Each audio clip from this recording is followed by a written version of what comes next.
Y el pueblo de Dios dice, amén. Bueno, a nosotros mirar este pasaje en el libro de Corintios, sabemos que el apóstol Pablo está tratando un problema que existía en esta iglesia, en esta ciudad llamada Corintio.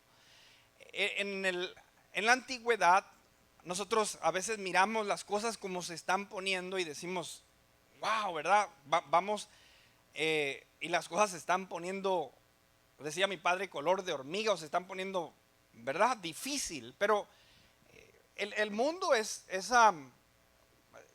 redondo y da vueltas, y hay un dicho que la historia tiende a repetirse. Cuando usted lee, por ejemplo, el capítulo 1 del libro de Romanos, pareciera que está describiendo lo que vamos viendo hoy, lo que está aconteciendo. En el periodo de Corintios, la fornicación era algo muy común. Habían templos en los cuales la religión o la práctica de aquellos tiempos era fornicación. Había prostitución en templos y como ofrendas iban y practicaban la prostitución. El apóstol Pablo lo pone claro que tengamos cuidado de ciertos pecados que llevamos a cabo en nuestro cuerpo, y pone algunos parámetros para nosotros entender sobre qué es malo, qué no es malo. Y dice, todas las cosas me son lícitas, yo puedo llegar a hacer todas, pero no todas me convienen. Pero concluye con algo muy importante, y eso importante es que nuestro cuerpo es el templo del Espíritu Santo. En otras palabras, a veces nosotros formulamos esta idea en nuestra mente que Dios está en la iglesia y creemos que la iglesia es este templo. La Biblia, o cuando entendemos esta palabra eclesía, entendemos que es asamblea y habla de la familia de Dios, habla del cuerpo de Dios. Usted y yo somos la iglesia, y la escritura nos enseña aquí que somos el templo del Espíritu Santo. En otras palabras, usted no va a una iglesia a encontrarse con Dios. Dios quiere morar en su templo. Dice el libro de Apocalipsis que está a la puerta, tocando a la puerta de nuestro corazón, y Él quiere entrar. Nuestro cuerpo es entonces el templo del Espíritu Santo. La semana pasada yo compartí un tema de tener un buen equilibrio en nuestra vida, y hablé sobre la importancia de cuidar y entender nuestra esencia, que somos nosotros seres tripartitos. Estamos compuestos de espíritu, de alma y de cuerpo. Hice énfasis sobre lo importante que es fortalecer nuestra vida espiritual, y recalqué cómo nuestro cuerpo y nuestra alma tienen una tendencia hacia el mal. Espero y se recuerden, amén. Ahora, por más que usted quiera evadir el problema de nuestra carne y de nuestra alma, no hay posible manera de hacerlo. Se lo voy a decir una vez más. Por más que usted quiera evadir el problema de su carne o el problema de su alma, no hay manera de hacerlo. No va a pasar algo mágicamente que usted un día se va a levantar y ya no se le van a antojar el pan dulce. No va a haber un día que usted se va a levantar y de repente ya no va a estar adicto al Facebook o a la televisión, y de repente nada más va a tener ganas de orar. Por más que nosotros queramos evadir el problema de nuestra carne y de nuestra alma, no hay posible manera de hacerlo. De otra manera, Jehová no le hubiera dicho a Josué: esfuérzate y sed valiente. El escritor a los Hebreos no habría dicho que corramos con paciencia la carrera. O el apóstol Pablo tampoco hubiera dicho que tenemos nosotros una lucha. Cuando entendemos el lenguaje de la Biblia, la razón por la cual le dice a Josué: esfuérzate y sed valiente, es que en un punto de la vida cristiana, un punto de nuestra relación con Dios, nos vamos a cansar. Se va a volver difícil y va a haber la necesidad de esforzarnos. en un punto de nuestra vida, esto se va a sentir como una carrera. No sé si usted ha corrido o no, pero se va a sentir bofeado, se va a sentir que se le acaba el aire, que se le acaban las piernas y se va a sentir cansado. Pero la Biblia nos dice, corre con paciencia la carrera. Y nos dice el apóstol Pablo que no tenemos lucha contra sangre y carne. En otras palabras, estamos en una lucha, estamos en un pleito, estamos en una batalla. Si yo pudiese, en inglés le llaman pinpoint, donde pueden señalar algo. Si me pidiera usted señalar el área en la cual usted debe trabajar para triunfar, ¿cuántos queremos triunfar? Amén, 2, 3. Si nosotros queremos triunfar, hay una área en nuestra vida en la cual nosotros debemos trabajar. La semana pasada hablaba sobre la importancia de nuestra vida espiritual, pero le podría yo contestar sin miedo a equivocarme y le diría que el éxito de lo que usted quiere hacer en la vida radica aquí en lo que tenemos adentro y radica en lo que se conoce en nosotros como nuestra mente. Conocemos el cerebro, que es el miembro, el órgano, pero también es en nuestra mente, que trata un poco sobre lo abstracto, y lo compartí un poco la semana pasada sobre nuestra alma. Yo voy a hablarle estos 3 puntos. Tu transformación, o para llegar tú a donde tú quieres llegar, la transformación debe efectuarse en nuestra mente. Y quiero que vaya conmigo al libro de Romanos.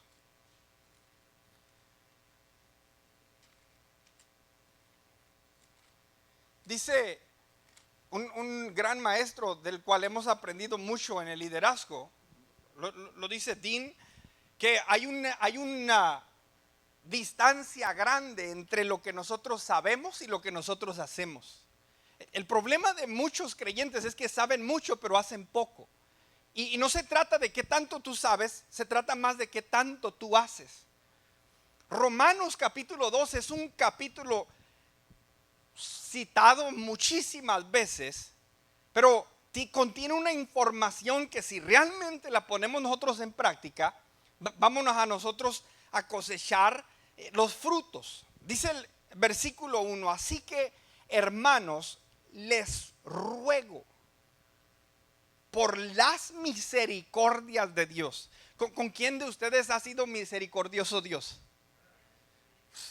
Amén. Yo les decía a los líderes en la mañana, me levanté y sentí el clima y dije, wow, ¿verdad? Gracias Dios. Tuve una semana muy llena de grandes bendiciones y digo, ¿cómo no llegar a la casa de Dios y decirle, Señor, gracias por lo bueno que tú eres? Bueno, cuando entendemos el amor, la gracia y la misericordia de Dios, dice el apóstol Pablo, le ruego por las misericordias de Dios que presenten sus cuerpos en sacrificios vivos. Diga conmigo, sacrificio vivo. Bueno, si usted ha leído la Biblia, se va a dar cuenta que al principio, cuando lee usted el libro de Génesis, el libro de Levíticos, se practicaba mucho el ofrecerle a Dios, el sacrificio. Los primeros versos de la Biblia comienzan con el sacrificar. Dice la Biblia que Abel trajo una ofrenda a Dios y su hermano Caín también le trajo una ofrenda. Por alguna razón, cuando llegamos a esta tierra, nosotros sin haber hecho nada, a veces nos creemos y nos adueñamos de las cosas. Y desde el principio se estableció que aquello que viene a ser tu pertenencia es importante darle a Dios. Dice la Biblia que Abel le trajo una ofrenda que agradó a Dios, a diferencia de Caín, que Dios no se agradó de su ofrenda. Pero desde el principio se llevaba a cabo la práctica de el sacrificio de los animales. En otras palabras, para nosotros nos cuesta un poco trabajo interpretar esto porque ¿quién tiene ovejas en su casa? Diga sí o no. ¿Quién tiene ovejitas en su casa? Nadie, ¿verdad? ¿Vacas? Nada más el puro galón de leche, ¿ah? Entonces, cuando nosotros leemos la escritura, ¿cómo lo contextualizamos? ¿Cómo lo entendemos? Pero para estas personas, la oveja era algo muy importante porque era parte de su economía, era parte de sus bienes. Y ellos, como parte de sus bienes, agarraban en base a la instrucción el macho, el más gordo, sin defecto, lo mejor, y lo entregaban como un sacrificio, y de esa forma ofrecían a Dios. Pero cuando pasó el tiempo, la Biblia dice que eso era una sombra de lo que había venido, representaba el sacrificio de Jesús.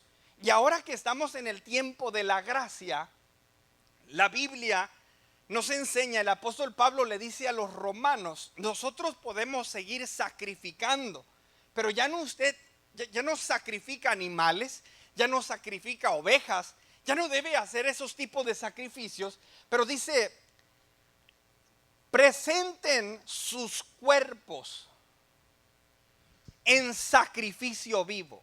Y quizás usted dice: ¿cómo puedo presentar mi cuerpo? ¿Cuántos quieren agradar a Dios? Amén. Ese debe ser nuestro fin. Dice el canto de Jesús Adrián: tal como soy, Señor, sin nada que ofrecer más que el corazón, me rindo todo a ti. Tómame, Señor, tal como soy.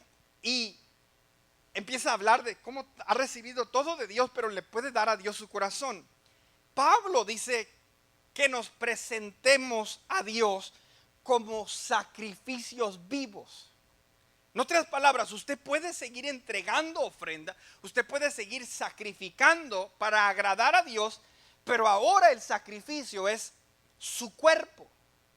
Y no hablo de golpearse, no hablo de maltratarse, sino hay actos que nosotros cometemos en nuestra vida. En el caso de los corintios, Pablo les decía: su cuerpo es el templo del Espíritu Santo y ustedes están unidos a Dios, por ende ustedes no deben practicar la fornicación. Y Pablo aquí nos dice que presentemos nuestros cuerpos en sacrificio vivo, santo, agradable a Dios, que es vuestro culto racional. En otras palabras, debe ser nuestra práctica diaria, nuestra manera de vivir. Y dice: no se conformen, no se amolden al patrón de este mundo. Y note lo que dice: sino transformaos por medio de la renovación de vuestro entendimiento, para que ustedes puedan comprobar cuál sea la buena voluntad de Dios, agradable y perfecta. Puedo llegar a esta conclusión entonces, que la transformación que se va y se debe efectuar en usted y en mí, aunque es importante, les compartía el otro día, creo que a los líderes, cuando papá y mamá se convirtieron, ellos venían de una vida de la cholada o de la drogadicción. Papá usaba unos Dickies así abajito del pecho y se ponían unas cadenotas. Me tocó mirar algunas fotos, la hermana Patti con unas pinturas hasta casi la oreja.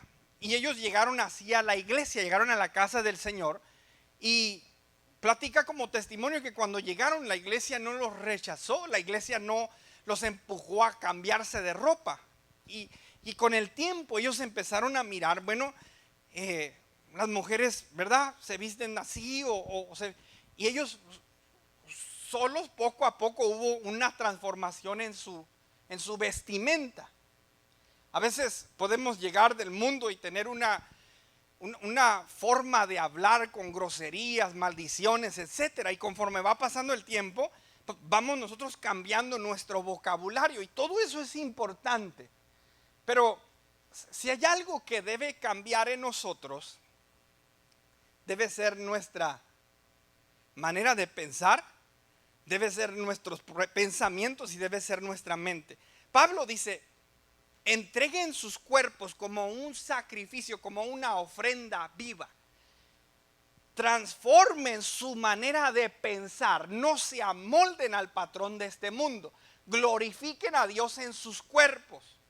Entonces, es importante, decía, la transformación primordial que se debe efectuar en nosotros, porque tristemente los fariseos se cambiaban de ropa, hablaban bien, pero dice, este pueblo de labios me alaba, pero su corazón está lejos de mí. Y yo le voy a decir en esta hora, no sirve de mucho que nos aparentemos buena vestimenta, tengamos buen vocabulario, pero nuestro corazón esté lejos de Dios.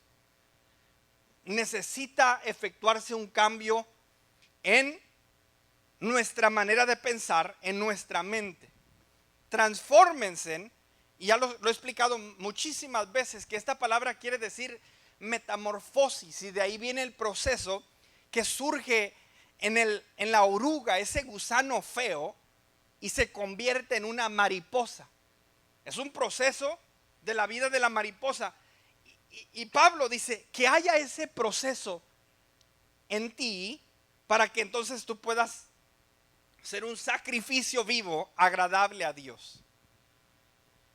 La transformación se debe llevar a cabo en mi mente. Nuestra mente debe volver a Dios. El arrepentimiento quiere decir regresar a Dios. Yo tengo mis ideas, yo tengo mi forma de pensar. La pregunta es, ¿cuál es la idea de Dios y cuál es la forma de pensar? Mi idea es ojo por ojo, diente por diente. Tú me la haces, tú me la pagas. La idea de Dios no es así. No pagues a nadie mal por mal, sino vence con el bien el mal. Eso es lo que está en la escritura. Y es importante que glorifiquemos a Dios en nuestros cuerpos. Le voy a dar un ejemplo. Isaías, el capítulo 1, y usted puede leerlo en casa. El versículo 13.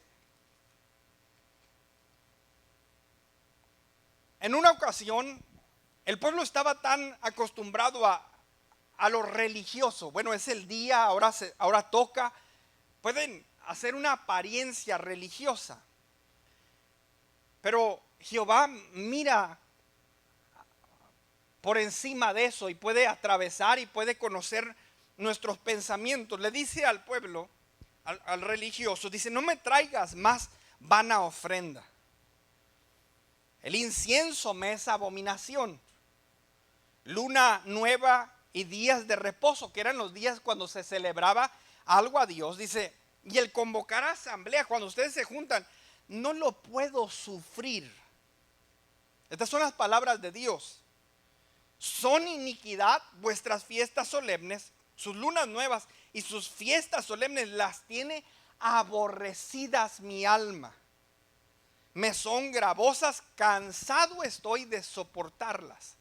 Por una parte, el pueblo estaba supuestamente haciendo algo para Dios, pero cuando Dios lo recibía, le causaba disgusto, no lo podía soportar, porque miraba la hipocresía que había detrás de esa adoración.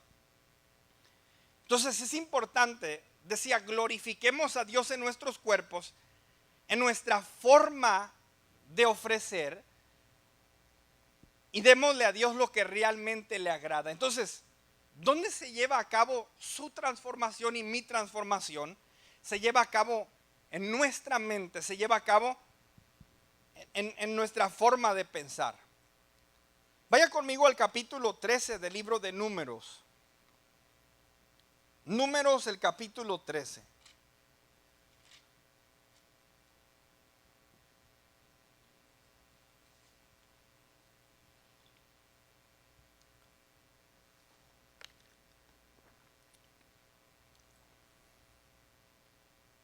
Una historia muy conocida sobre los 12 espías.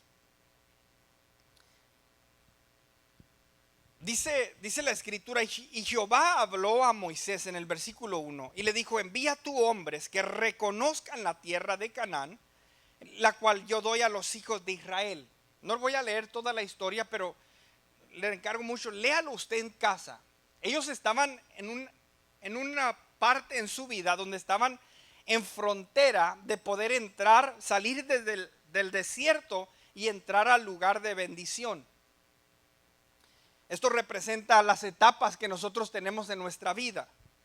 Pero antes de que ellos entraran, le dice, miren, antes de que nosotros vayamos para allá, vamos a agarrar a 12 príncipes, agarren a la gente más calificada para que vaya y haga un análisis, espíen ellos la tierra, qué es lo que hay en aquel lugar, y que observen y nos traigan un reporte. Habían 12 tribus y agarraron de lo mejorcito de cada una de las tribus, a 12 espías. El verso 17 del capítulo 13 dice, los envió pues Moisés a reconocer la tierra de Canaán, diciéndoles, subid de aquí al Negev y subid al monte y observar la tierra cómo es y el pueblo que la habita, si es fuerte, miren si es débil, si poco numeroso, cómo es la tierra habitada, si es buena, si es mala, y cómo son las ciudades habitadas, si son campamentos o plazas fortificadas, cómo es el terreno, si es fértil, si es estéril, si hay árboles o no, y esforzaos y tomad el fruto del país. Dice, y era el tiempo de las primeras uvas. Los mandan y dicen, ustedes analicen, observen todo lo que está ahí. Cuando avanzamos en la escritura, dice el verso 25, capítulo 13, y volvieron de reconocer la tierra al fin de 40 días. ¿Cuántos días estuvieron ahí? ¿No es eso lo que hace uno cuando, no sé si le ha tocado salir del desierto o viene de otro lugar, pero antes de irse a un lugar quieres mirar, ¿verdad? Cómo está la cuadra. Estos pasaron 40 días espiando ese lugar. Y conocemos mucho esta historia porque esto me lleva a este segundo punto, que ellos estuvieron observando lo mismo, pero llegaron a dos conclusiones diferentes. Sabemos el resumen. Dijimos que mandaron ¿cuántos espías? 12. 2 llegaron con una información, un reporte, y 10 de ellos llegaron con un reporte totalmente diferente. Y quiero que nosotros meditemos esto, porque una vez más, a Dios glorificamos a Dios en nuestro cuerpo. Nuestro cuerpo debe ser presentado como un sacrificio vivo. La mejor ofrenda que tú le puedes dar a Dios es la que sale de quien tú eres.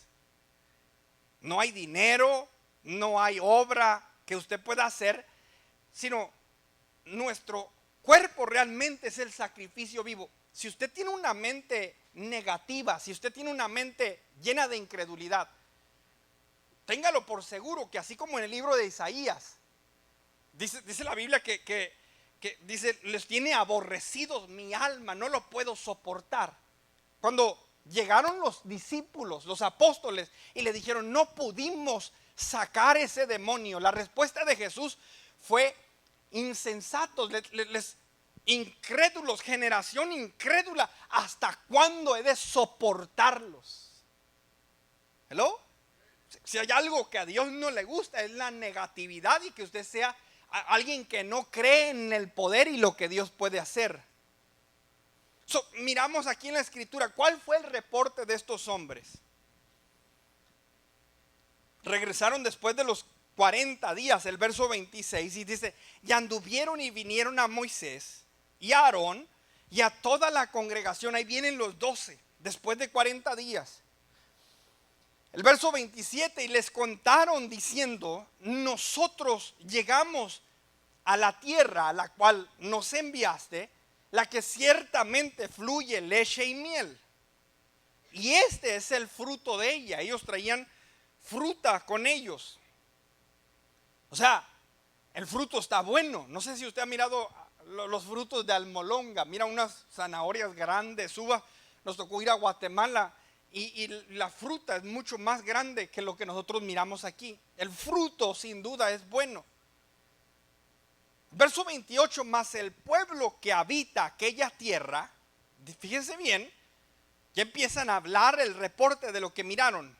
Mas el pueblo que habita aquella tierra es fuerte y las ciudades muy grandes y fortificadas. Y también vimos ahí a los hijos de Anac. Si usted no sabe quiénes son los hijos de Anac, es una raza que venía de hombres gigantescos, no de que, ¿verdad? Se mira tal Tito, eran literalmente gigantes.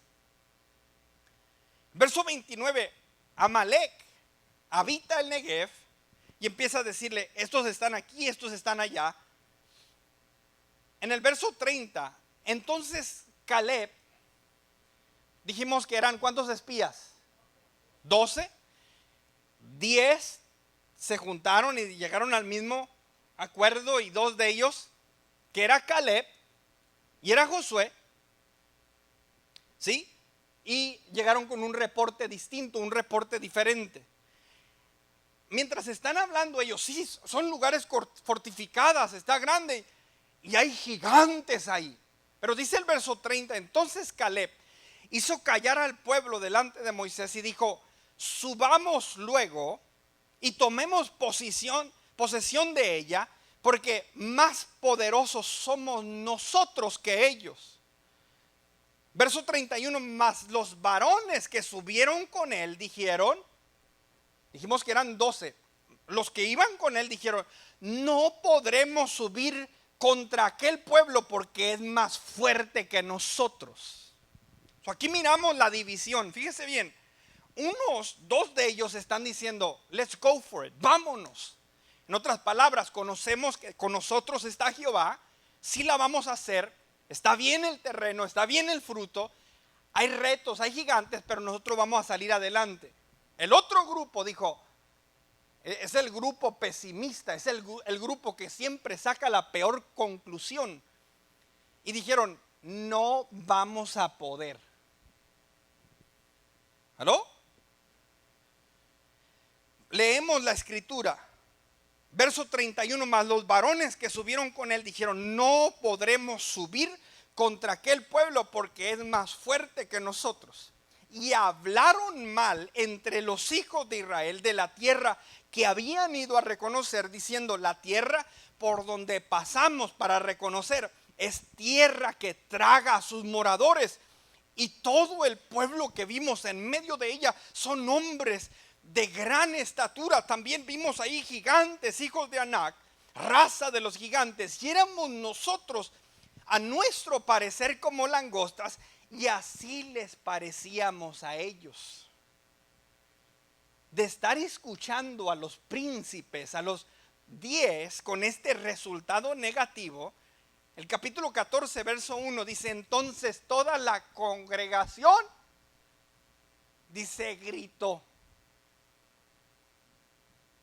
¿Aló? Quiero que entiendan esto. La congregación no había ido. La congregación no había mirado. La congregación no tenía idea. Pero cuando llegaron estos negativos diciendo, don't even go there, ni vayas para allá, hay gigantes, no la vamos a hacer, como dicen vulgarmente, nos va a tronar, no, y dice que el pueblo, ¡ah!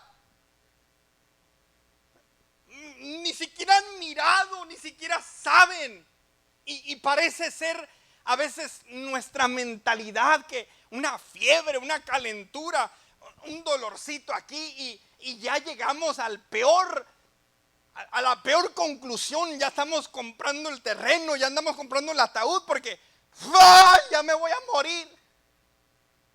Y cuando miramos, fíjese bien, seguimos mirando la palabra del Señor. Entonces la congregación gritó y dio voces, y el pueblo lloró aquella noche.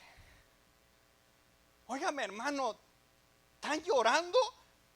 Y todavía ni cruzan, todavía ni están ahí, ni han mirado el gigante, ni lo han tocado, ni lo han ni han tratado de pelear con él, ya están llorando. Y se quejaron contra Moisés y contra Aarón todos los hijos de Israel. Y les dijo toda la multitud, fíjese bien, hermanos, le dijo la multitud: ojalá muriéramos en la tierra de Egipto, nos hubiéramos muerto allá donde estábamos, o en este desierto, ojalá muriéramos. ¿Y por qué nos trae Jehová a esta tierra? Para caer a espada y que nuestras mujeres y nuestros niños sean por presa. ¿No nos sería mejor irnos para atrás, irnos para Egipto?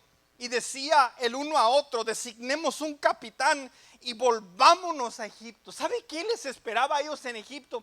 Dios los sacó de Egipto porque los egipcios los maltrataban, abusaban de ellos. Y dice la Biblia que subió el clamor de ellos. Y Dios levanta un libertador, a Moisés, para que los saque con mano poderosa. Cuando se enfrentan a una lucha, dicen: nos queremos ir para atrás, nos queremos ir y regresar para allá. Ahora, toda esta lucha, escuche bien lo que le voy a decir, se está efectuando aquí. Yo les decía, no han mirado la lucha, no han mirado la prueba, no han mirado la batalla. Ni siquiera han cruzado, no están enfrente de ella, pero ellos ya determinaron que perdieron. Ellos ya determinaron que no la van a hacer. Ellos ya determinaron que el enemigo les va a ganar. Y qué triste vivir la vida así, donde no intentamos las cosas, porque siempre está ahí el miedo, está el temor a fracasar. Y nuestra mente, escuche bien, necesita ser renovada y necesita ser transformada. Y Pablo dice: si tú quieres realmente agradar a Dios, que tu cuerpo sea ese sacrificio vivo, que tu cuerpo glorifique a Dios, renueva tu mente, renueva tu manera de pensar. Dice la Escritura en el versículo 4 del capítulo 14: entonces Moisés y Aarón se postraron sobre su rostro delante de toda la congregación de los hijos de Israel. Y se levantaron, de los 12 se levantaron los dos que tenían una manera de pensar diferente.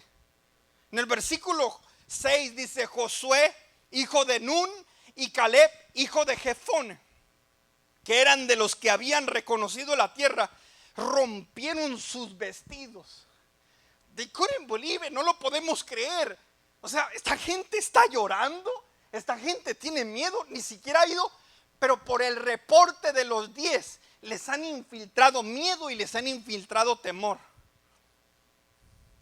Verso 7: y hablaron a toda la congregación de los hijos de Israel diciendo: la tierra por donde nosotros pasamos para reconocerla es tierra en gran manera buena. Look at the difference, mire la diferencia. Si Jehová se agradare de nosotros, Él nos llevará a esta tierra y nos la entregará.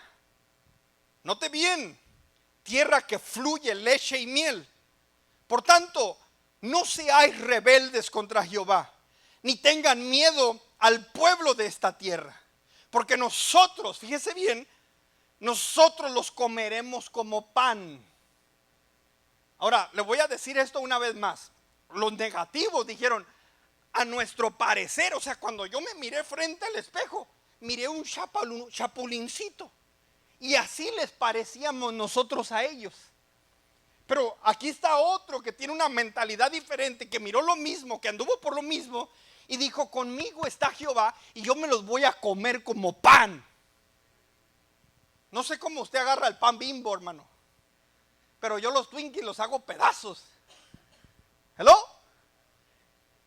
Ayer andábamos ahí en el Krispy Kreme y le dije: Cintia, dame dos, y así casi de una mordida. Decía Caleb: I don't care about those giants.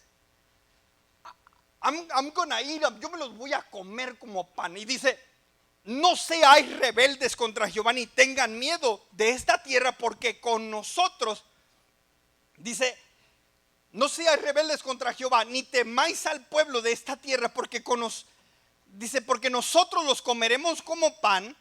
Su amparo, su ayuda se ha apartado de ellos, y con nosotros. Diga conmigo, conmigo. Y ahora diga conmigo, con nosotros. Con nosotros está Jehová.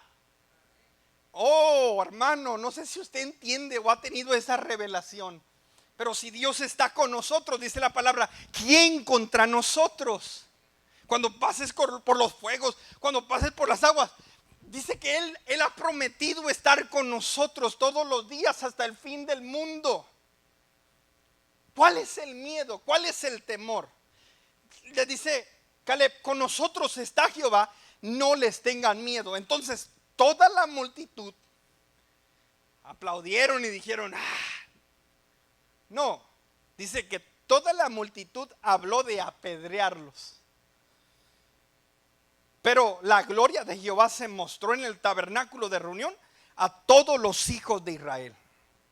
Ahora, esto es algo que pasó en la historia. Nosotros sabemos que ellos entraron y penetraron. Llegó una etapa en la vida de Caleb. Dice que cuando llegó y le tocaba pelear por la tierra que se le había prometido, dice que a la edad de 80 años dijo, me siento como si tuviera 40. Y ahí tristemente hay hermanos que tienen 40 y caminan y se sienten como si tuvieran 80. La mentalidad, lo que hay aquí adentro, es algo que nosotros debemos ponerlo en las manos de Dios y permitir que sea renovado. En Cristo somos más que vencedores. ¿Cuántos dicen amén? En estos pasajes claramente podemos observar dos distintos patrones de pensamientos. Ambos vieron lo mismo, pero llegaron a conclusiones diferentes. En términos de nuestra fe, podemos entonces entenderlo. Unos tenían una mente de fe y otros tenían una mente de incredulidad. Mientras nosotros recorremos la vida, hermano y hermana, la vida aquí en la tierra, sea nuestra persona, sea nuestro matrimonio, nuestra familia, nuestra carrera, nuestro negocio, llamado o ministerio, miraremos la vida a través de este lente. ¿O será a través del lente de la fe o será a través del lente de la incredulidad? Porque hay algo formulado aquí. Escuche bien, hay algo formulado aquí. Cuídese de andar mirando las noticias toda la semana, porque lo único que van a infiltrar en usted es basura, donde va a estar ahí que el miedo y qué va a pasar y que, hermano, ya sabemos lo que va a pasar.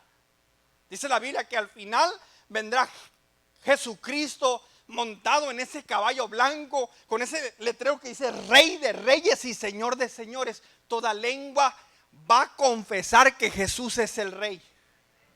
No nos dice la Biblia que el Dios de este siglo es Satanás. ¿De qué se sorprende cuando miramos toda la maldad y todo lo que está pasando? Entendamos lo que dice la Escritura, llenémonos de la palabra del Señor. Eso no es algo que pasa como resultado de casualidad, como algo innato, no es algo que debe ser así.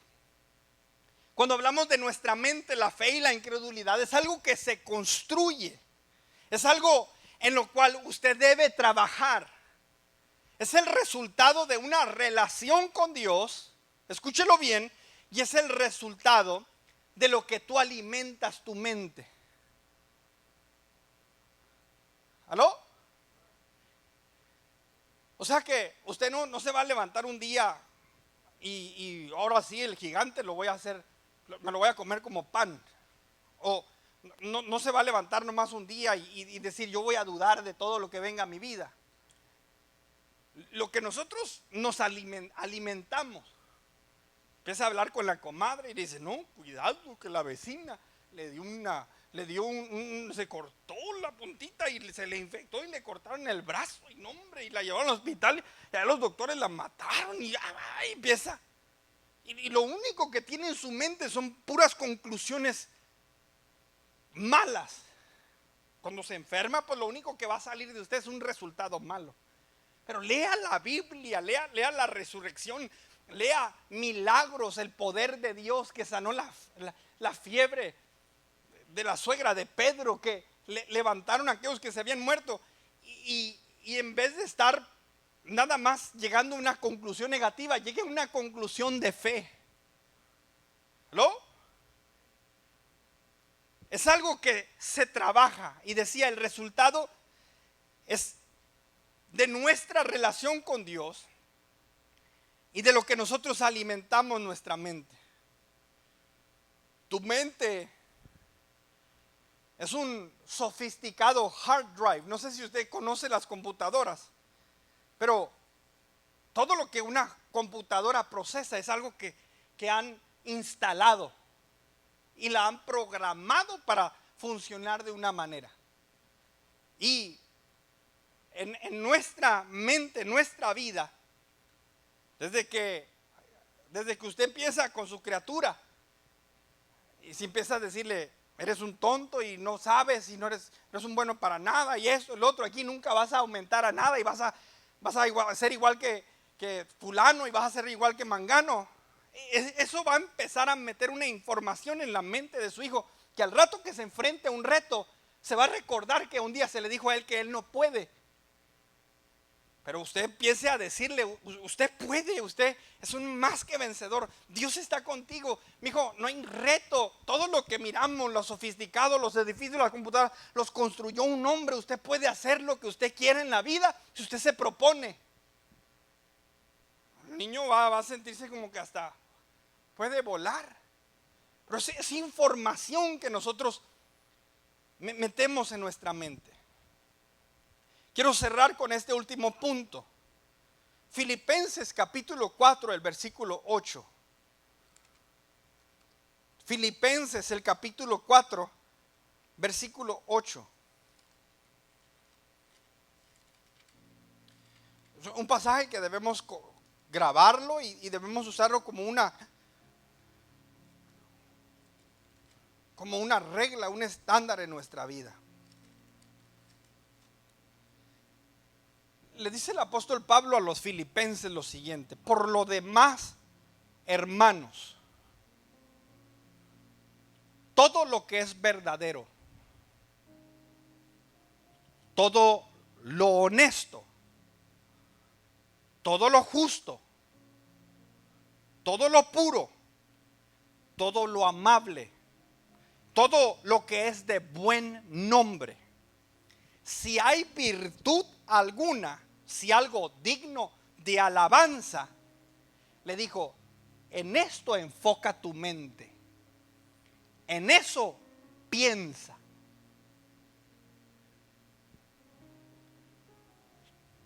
Versículo 8, una vez más, por lo demás, hermanos, todo lo que es verdadero, todo lo que es honesto, todo lo justo, todo lo puro, todo lo amable, todo lo que es de buen nombre, si hay virtud alguna, si algo digno de alabanza, en esto pensad.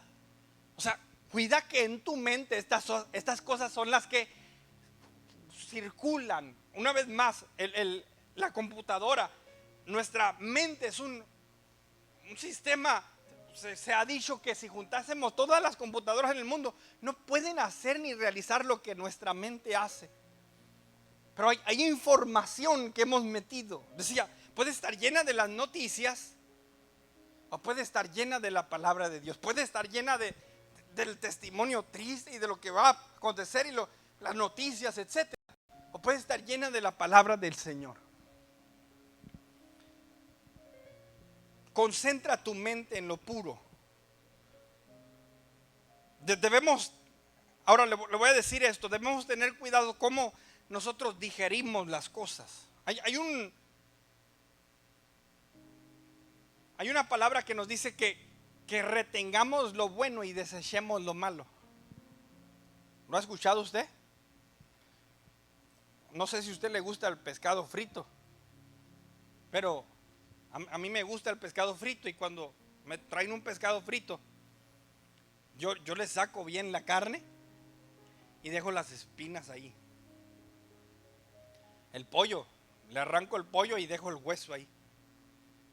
Y esto habla de retener lo bueno y desechar lo malo.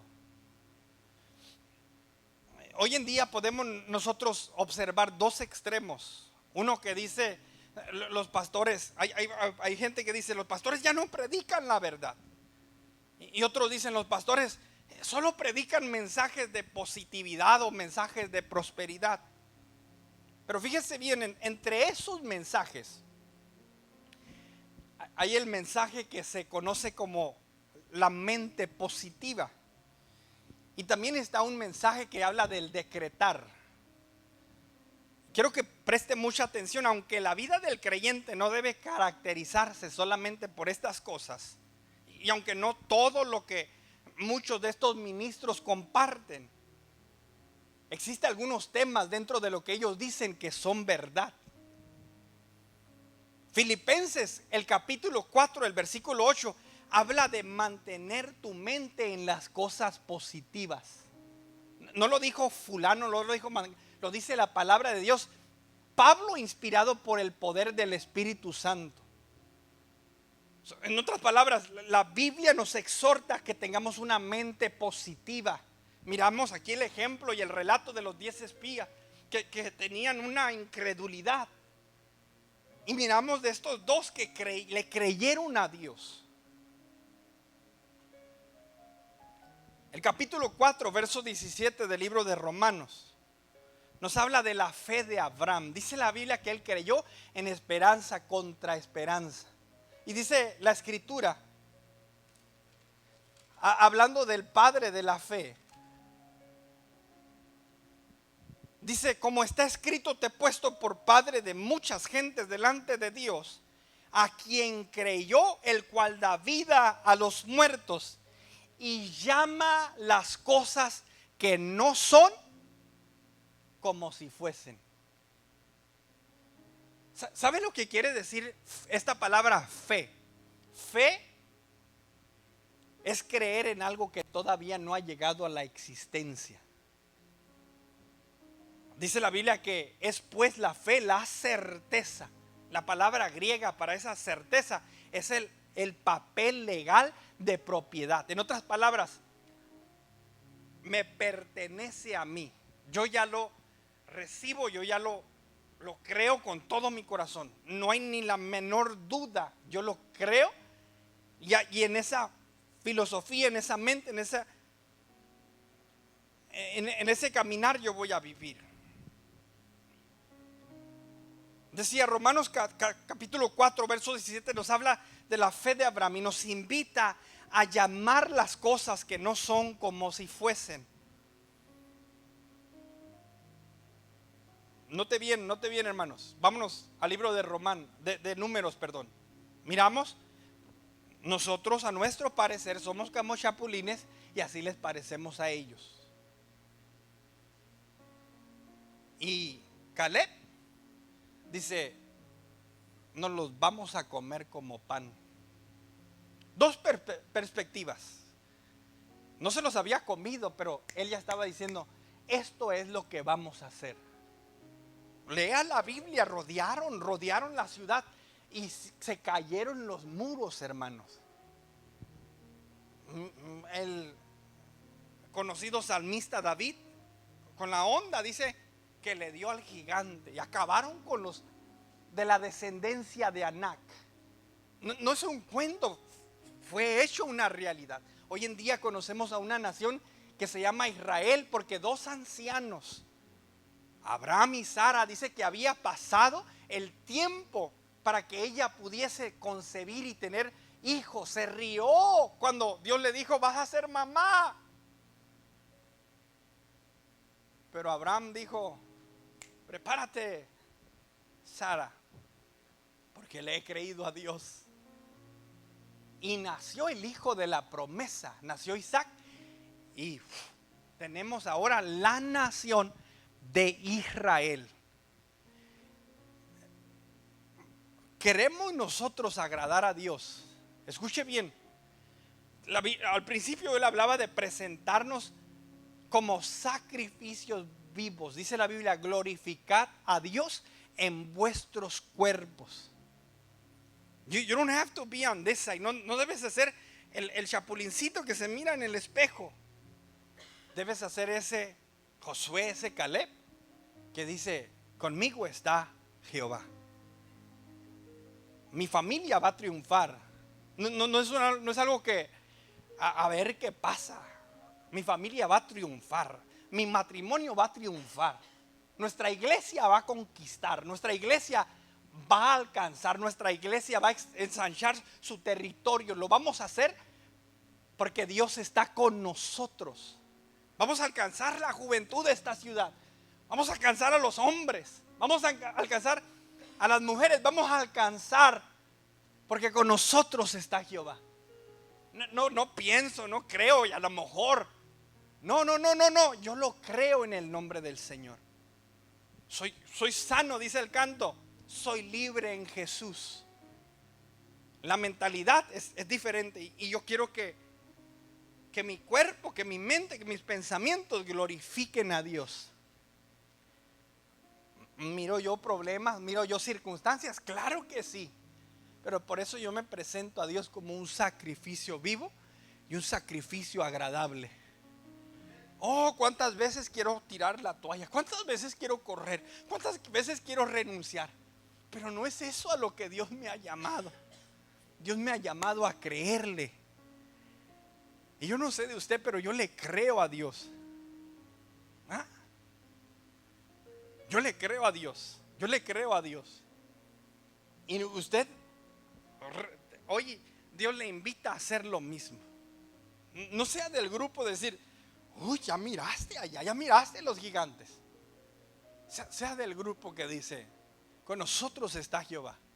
Y nos los vamos a comer como pan. Póngase sobre sus pies.